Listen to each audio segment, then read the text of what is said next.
What's up, guys? It's Best Story Made here, and today we are going to be going over patch notes 8.3. Now, this is my first time looking at them, so I'm first time looking at it, so I'm a little bit oblivious to a lot of the things that I'm going to be seeing, so I will not know. So I'm going to give you my full thoughts on it, non-biased toward anything, not like Kashinch or anything. So yeah, I am a Ahri main mid diamond, mid laner, OTP, whatever you want to call me. But yeah, diamond elo. So let's go ahead and look at this. Greetings 8.3.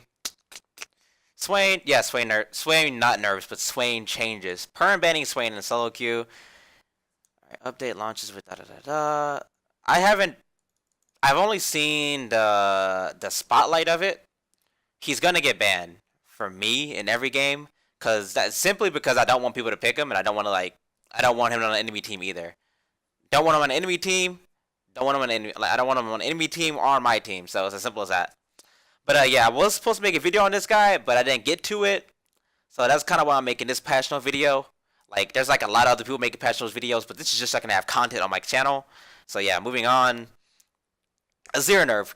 Q cooldown increased at early ranks. Azir elimination is keeping in other mid laners from having enough early game agency, especially at higher levels of play. Well, obviously, Azir is busted. They buffed him, I think, 2 patches ago or 3 patches ago, and then immediately after buffing him, they nerfed him. This champion's really oppressive.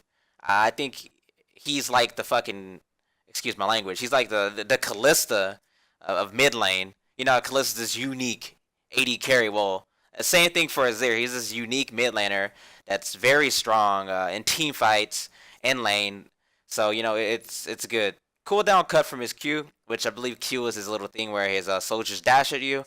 That's really oppressive because they can spam that, and it doesn't even cost them much mana either. So also is that. So W arise, cut off the head. Azir soldier attack now draw me and aggro. That's really good. I just played against Azir. Like, I literally just played a solo queue game against Azir, and I noticed that when he was attacking me with those, he was not getting aggro. And it's been like this, I think, ever since it's just been on the fucking game. So it's kind of crazy that they're just now doing this, but I guess it makes sense because they're doing this with a lot of other champions with auto attacking. Well, not with auto attacking, but like people with point and click skills. Annie, Cassidon, just name a few. They now draw me and aggro when you hit them with an ability. Same for Katarina, like I said, so on and so forth. J4, we like Javen to have clear weakness for his opponents to take advantage of dropping his basic ability, especially against jungle monsters. She give early duel is a better shot at fighting him. Base stats decrease. But anyways, yeah, I think J4 is like a top 3 jungler, if not top 4. And this is because I include Warwick. Like, the top junglers, in my opinion, right now, I guess, Sejuani. Sejuani's good. Skarner's good. Ninu's good. Warwick's good. Jarvan good. So Jarvan's top 5. He's definitely a really good pick. So I don't see nerf. I'm not upset with nerfs being aimed toward him. I do think nerfs need to be aimed. I don't want to say Skarner because he's just now starting to surface and he was just recently buffed.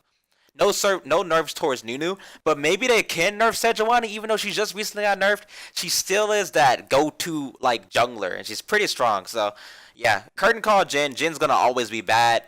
Mostly because I'm just gonna say it. I don't think runes are fitting him that well. Yeah, yeah. Comet is probably the most optimal room on him, and with the type of champion that he is, I mean, Fleet is okay, but Comet is probably the best thing you would take on Jhin, and Comet compared to an AD carry taking things like Fleet footwork is just like no contest. But they're like buffing him. Not my bad. They're buffing his. This is bullshit. This is not even a good buff.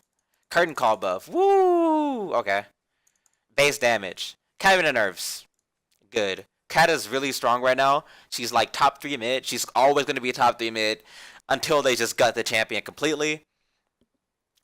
People were actually saying that the indirect nerf with the Q drawing minion aggro is going to be like huge on Katarina. It really isn't.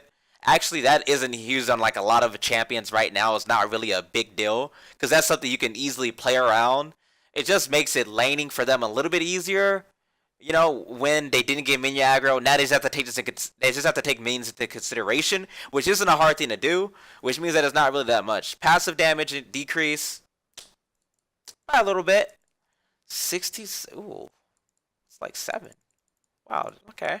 I don't think that this is gonna take Katarina like out of the now. It says even when Katarina is shut down, Katarina's high base damage help her leave the laning phase relevant, even if losing matchups. Actually, Katarina has to just finish Gunblade, then she's relevant. So yeah, Kog'Maw nerfs. Yes, need it.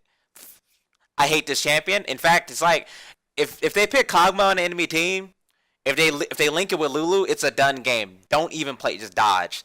This champion, I will say right now, best AD carry.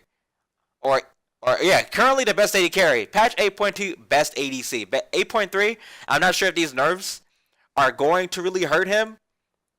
Actually, that's what they're doing. Maximum health damage 3, 4, 5 to from 7 to 2%. I think that's pretty big. That's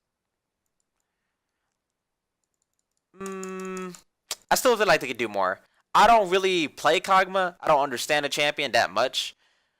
But with the W, the maximum health with the Rage Blade and all this other stuff, so I guess it's not bad. It's not. It's a decent nerf, solid nerf. Will Kog'Maw still be top? Probably.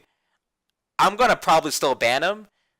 If someone bans Swain on my team, my top bans are Vlad, Kog'Maw, and now Swain. It's one or the other. I never let these two champions do Kog'Maw or Vlad because they're just so strong. They're like solo queue dominators and they're pretty good and competitive as well. So yeah, Lucian buffs. No, this champion will always be bad. Lucian could use some love, but we want to make sure some majority of the passive Light Slinger. Second shot damage 40, 50, 60 of attack damage to 50, 55, 60% attack damage. This is awful. This is not gonna make Lucian relevant. No. Right, joking. All right, attack damage.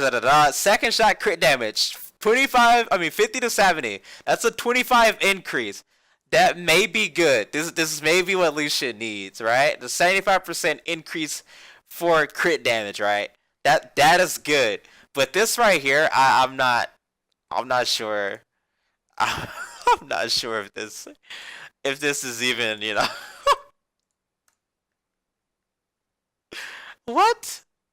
Late game Lucian the exact same. He mid game. All right, cool. All right. I'm done looking at this. Q mana causes increase, E active base damage increase at early ranks, and bonus attack damage ratio increase. Though we think Master Yi needs a lot of gameplay improvement, he doesn't need to be so weak. In the meantime, we're giving him a bit more damage so he can stop feeling like Master Yi. We're giving him a bit more damage so he can stop feeling like Mr. Yi. What? I don't know. Q Alpha Strike. Mana cost decrease. Mana cost. I don't think that was a big deal. On Master Yi. Clearly that's good. That's going to be a good thing for Yi. So obviously good for him. Base damage for his E, however. 1423. Wow, that early E damage is pretty good. Wow, I think that's a big deal. So it's the early game stages of E that's stronger. Obviously, the late game doesn't really get touched at all. It's pretty much the early to mid. Now that I'm looking at the numbers, they aren't really that good. But the early 2 stages of his E is like, it's pretty good, pretty solid. Like I said, clearly good for Yi. Will it help Yi out? Obviously, it's gonna help, but is it gonna be a big help? Like, it's gonna be like a big leap to him? I don't think so. Mana cost for Q Alpha Strike, like I said, not really a big deal. E damage could be increased. I think they could do it like a little bit more. I don't think Yi's that busted because the champion already puts himself in a really bad situation. He lacks any CC. I mean, his ulti is meh. He moves fast. I mean, his Q is probably the best thing about him because he has outplay potential with his Q. to cancel a lot of skills or to, dodge a lot of skills. So that's pretty much all Master Yi really has going for him compared to a lot of champions like, let's say, Warwick that has the CC that has this insane sustain. Sejuani that's perm CC, again, has decent amount of sustain. J4, CC, mobility. So it's like a lot of things that, if you compare Yi to these top like junglers, he's lacking and he's lacking a lot. I heard about this already. Ooh, Sejuani. Yeah, I heard about this already. Stopwatch Zanya's, they can no more. They can no longer do it. They can no longer outplay people. Uh, Reese or Rise, I call him Reese, but yeah, Reese can no longer ult, and then Zanya's to escape. Now this right here it's a pretty big deal. Like I play Rise, and it just makes him so free to do very risky things that Rise should not get away with doing. Because Rise is already this kind of this immobile mage, with the exception of obviously when he gets the speed or the utility from his shield and all that other good jazz. Like he's pretty immobile, so it's like he can play really far up or do really risky plays and just get out with just stat. He like ult Zonya's, I'm out. It's pretty unfair. I'm gonna say it's unfair. I play Rise. I'll play a lot of Rise. So I mean it sucks, but I think this is. I'm not gonna say that this isn't right. This is good. Right? Actually doing something good here with changing that. It's very very unfair for Rise to be able to do this because yeah. It gives him so much room to do other things. Activating Stopwatch with Zaryan's now counts the Rise ultimate as though he had been interrupted by crowd control. When the original decision was made to allow Rise to use Zarya's Hourglass to guarantee his ultimate, we were on the fence about this interaction, but it was deemed acceptable because he paid significant cost to access it. Zarya's Hourglass either came later in the game or delayed coming to the Ree's already expensive build. Now that the Inspiration Tree has made Zarya's effect much easier to access, we are now comfortable with keeping this low gameplay interaction intact. Now the thing is, I see what they were saying, like, okay, the reason we let this go was because of the price and all the costs. Like, you're risking your Zanya's, you're risking your ultimate. These are pretty huge cooldowns, but like I'm saying, I'm gonna stick with what I said. That's a pretty good argument, but I'm gonna still say it's pretty unfair for him to be able to do this. Like absolutely unfair. Right. Sejuani, Q cooldown increase at early ranks. Like Jarvan, Sejuani is pretty good at everything. Yes, she's a late scaling tank with good damage and crowd control. Every tank in the fucking game has good damage. Riot, hello, why? No idea. She doesn't need such high early game ability too. We are dialing back on that. So her cooldown from her Q, which is her little dash, is being gutted in the late game. And when you get in the late game, gutted in the early game. So late game phases the cooldown, and all that changes the cooldown as well. By the way, so I don't really think it's that much of a big deal. Sejuani is going to still get picked. Sejuani is going to still be prioritized. I think in certain comps, and she's definitely going to get prioritized still in solo queue. She'd be a pretty good pick, a pretty good blind pick as well. You can never go wrong with picking Sejuani. And this Q change, not that huge of a big deal. Yeah, 4-second difference for each rank. Yeah, that it sucks, but you can easily play around that. Do less risky things. I don't think this is what Sejuani. I don't think this is what's gonna bring Sejuani down like priority. Like, ooh, Sejuani's Q has been, her cooldown cost is or her cooldown is way up there now. It's not gonna make people stop playing Sejuani. All right, so Tryndamere, interesting. Base attack damage later ranks increase. E bonus attack damage ratio increase. Like Master Yi, Tryndamere could just use some more damage right now. I don't know. I feel like there should just be some champions that are just bad because they are just bad. You remake Tryndamere or you just don't, but I don't think he needs buff. Attack damage growth stat 3.7. E-spinning slash ratio 120 to 130 basic attack damage. That's actually disgusting. That's gross. I'm looking at the 120 130. That was already gross in itself. Like, but I never played Trend. I don't know how that champion works. Well, obviously not how it. I know how it works, but still, a grade for Tryndamere's. I don't think this is gonna. If you're a Tryndamere one-trick pony, yeah, you're happy, but I don't think this is gonna make people prioritize Tryndamere over tanky tops they can pick, over Jace they can pick, over tanks, over Jace. It's not gonna, Gnar as well. It's not gonna really make that. Woo, Tryndamere, let's go. Yeah, not with Tryndamere, Great for Trend, but not so good because people aren't gonna really still pick him. In the past, Q shield now increased. Our cooldown decrease. I don't like this. This I don't like. But let's read everything. In the past, Victor's strength has been partially defined by his abilities to one-shot opponents with his Q. Yes, plus Lichbane. It was disgusting when Victor was on a radar. It was very, very gross. The champion's extremely weak right now, but I do think that he needs to get buffed, but not overtuned because he's a monster late game, and he was a monster back then when they're talking about this where he one shot people. This was real. Like I lived through that. It's not fun from either party. Well, I'm not gonna say either party. It's obviously good on the Victor's end, but on your team, not just being a mid laner going against it, but 80 carries will get one shot by a Victor. Not even with his Q, but with his ultimate as well. So yeah, it's gross. So we've changed his kit over time to reward him for staying near his enemies for longer, but now he's missing the tools to do so safely. We want to give Victor players who regularly opt to riskier playstyles the tools to survive the punishment they take being up close and personal. Then buff Ahri. I mean, Ahri goes up and personal. She's risking her life. Yeah, she's got 2 other dashes, but she does no damage. All right. Anyways, augment turbocharge now also increase Siphon shield value by 60%. Wow, 60%. I want to know how this looks. I actually may play Victor. I want to know what this looks like at level 1 when you use your Q. If that's gonna really even be like a really big shield. The shield already early game, which I think Victor is strong up to level 3. In most matchups, I think Victor should win because his Q is he can actually get a lot of zone off his Q, and the shield is really good for trades early into the game. When I say early, I mean the level 1 through 3, like that stuff like that. But once he goes against a champion that has all their abilities up at level 3, and he's just this level 3 Victor, and he got the W and the E, it's like he becomes underwhelmed by that. So yeah, I think that's fine. Victor was also indirectly nerfed with the Q, so minions do aggro him, so that's something. Chaos Storm cooldown, I don't like this. Victors have to build cooldown reduction.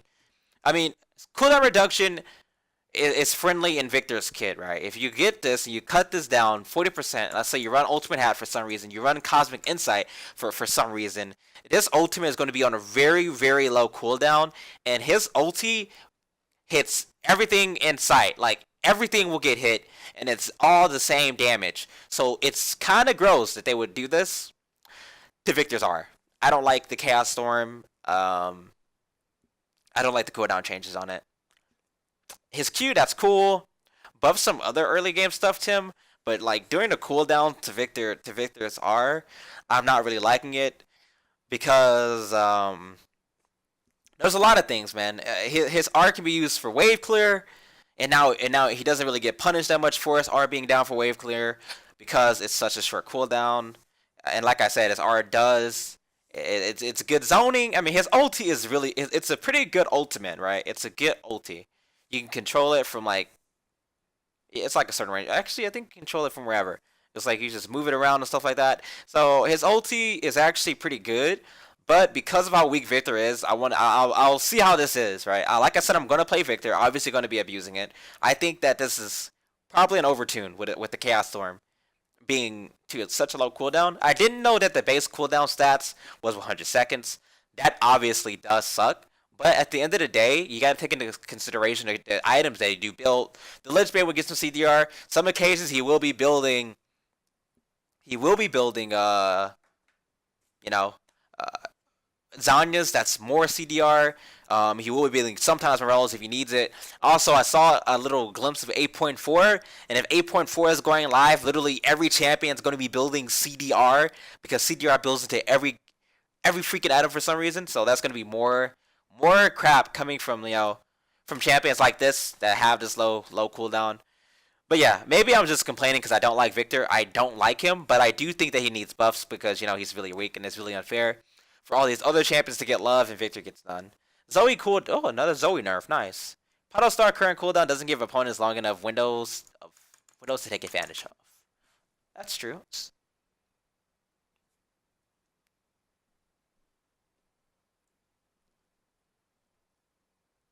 Am I seeing this right?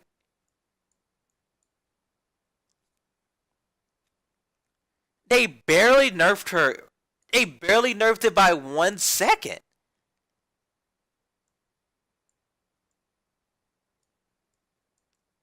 What? This this is a joke. This is this is an absolute joke. This is how you nerf Zoe, right? You Q cooldown increase. This won't even be noticeable. I swear it won't be noticeable to anyone. It won't be noticeable. No, this is gross. Absolutely, this is no. Her Q. I'm gonna assume that whoever put these notes together or whoever made these changes, that they did not they have not faced Zoe. All right, they haven't faced Zoe at all. With max CDR, even in the early stages of the game, it's pretty impressive considering you are maxing that first clearly, which I think is what you max on Zoe. I would imagine that it's not. No, this is terrible. No, no, go away. Zoe, get out of my games. You're getting banned. Help regeneration. Clean up champions base help regeneration stats only include half or full numbers. Okay. Cho'Gath ability updates. This looks pretty nice. Can't complain with this. This looks scary. This looks yeah, I'm gonna save that for something else. Runes. Here's the rune nerves. Let's see what they're talking about here. The inspiration tree, which is going to be getting hit really hard here. The inspiration tree, especially the combination of magical footwear and perfect timing, was given too much of a gold advantage, which is absolutely true. When rune choices should be about what playstyle you want to opt into. Well, I'm gonna leave right alone when they say this right here. I'm gonna leave them alone. I'm not gonna be mean. Whatever. Let them do their thing. They think they're doing a good job at balancing shit. They're not. But you know what? Unsealed spellbook. God bless. God bless. Yes. Summon the spell cooldown reduction decrease. And that's what we needed. Unsealed spellbook is supposed to be a keystone for players who want to swap summoner spells and alter their capabilities mid-game, which is not something that you should give anyone anyways. I don't know why they would even put this in the game. But, for more variety, it's cool. It's cool. It's okay. I don't like it. I've used it before. It's good. Like it. When it first came out, I was skeptical about it. I'm like, this is not. Well, what they do is just overpowered. But let's see what they're gonna change the cooldowns.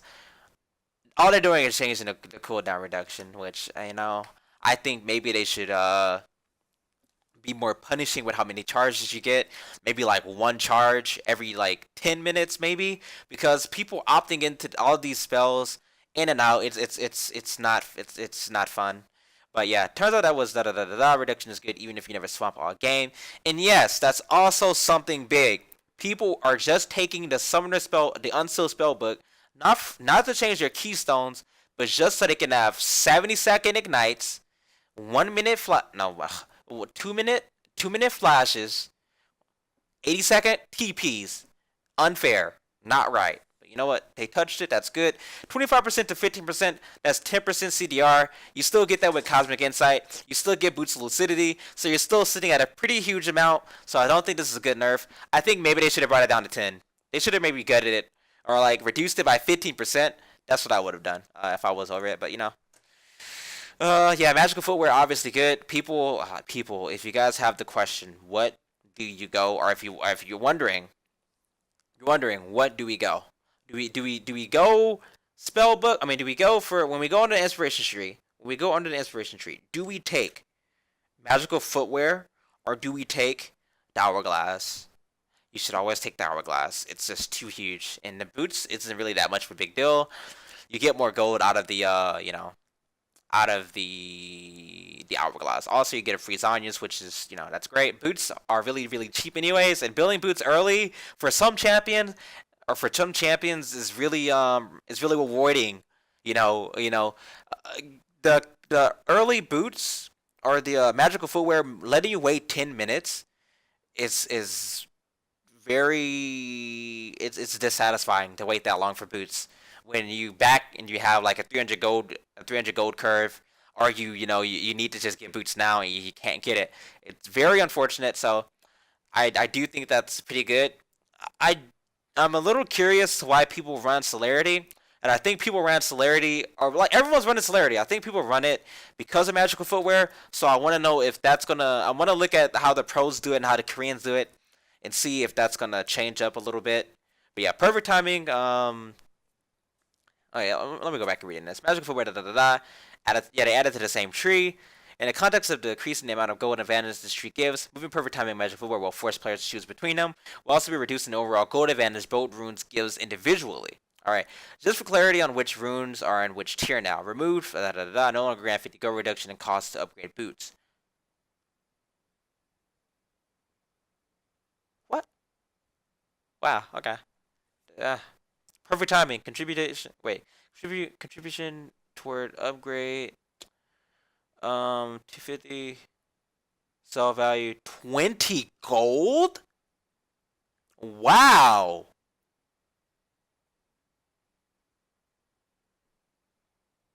20 gold. That's damn. Tomorrow, what's this? Tier 2 earn, future market. Alright. Scoreboard, vision score now displays your team. Wait. Wait, they give you vision score now in live? Minor change to give stats more breathing room for comparisons. Well, I still think vision score is literally like, it's never mind. I'm not gonna touch that. The scoreboard mirrored mode has layout change for clear direct comparison with CS and KDA.